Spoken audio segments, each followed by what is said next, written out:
here to talk now is our awesome political correspondent, Alicia Fitzgerald. By Talk TV political correspondent Alicia Fitzgerald. Alicia, good morning. Happy New Year. With me, as she has been for the last few hours, the political journalist Alicia Fitzgerald. How MPs want the bill to look before that vote today, when they actually decide whether or not it is passed and it goes forward to the next stage. We had a bit of a rebellion yesterday, the biggest rebellion against Rishi Sunak since he's actually become Prime Minister. 60 Conservative MPs voting in favour of a clause that goes against what the government really wanted. A case in point example of that is Nigel Farage. He stood to be an MP 7 times until he ever made it into Parliament, and now look, he's leading a party that has grown exponentially and has mounting support and is now seen as basically the effective opposition to the government. So I don't think you should ever rule out someone just because in the past they may not have got to where they want to. Second ever biggest by-election swing to the Labour Party in history, coming second to Dudley West in 1994 when Tony Blair had just become leader of the Labour Party. That saw a 29% swing,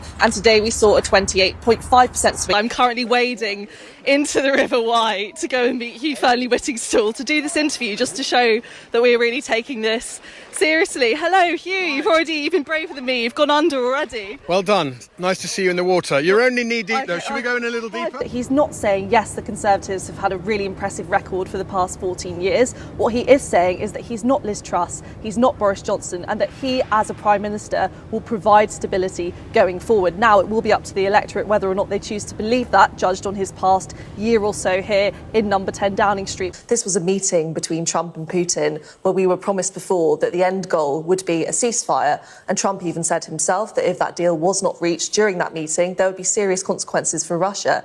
Instead, we've come out of this meeting, Vladimir Putin has been able to re-access the global stage. Firstly, what does it say about Sunak's view of his party if he couldn't find a single sitting MP to make Foreign Secretary and instead had to draft in someone from the past?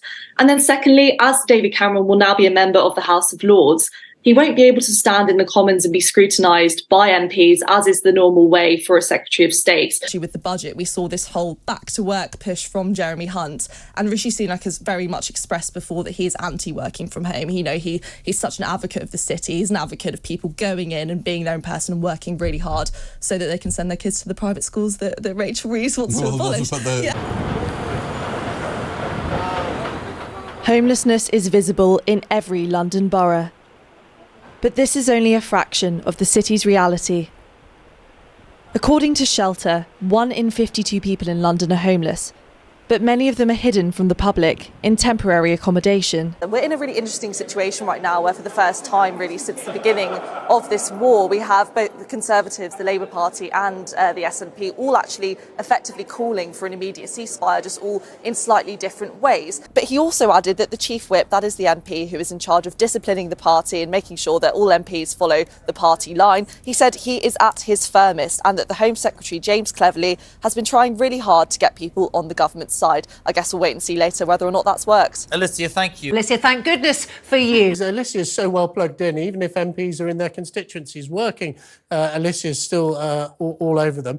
Michael Gove apparently is a coward. Don't say that. Is a coward all over their doings. I don't know why. Stop it. Stop. Right. Stop Just digging. Stop it. Stop digging.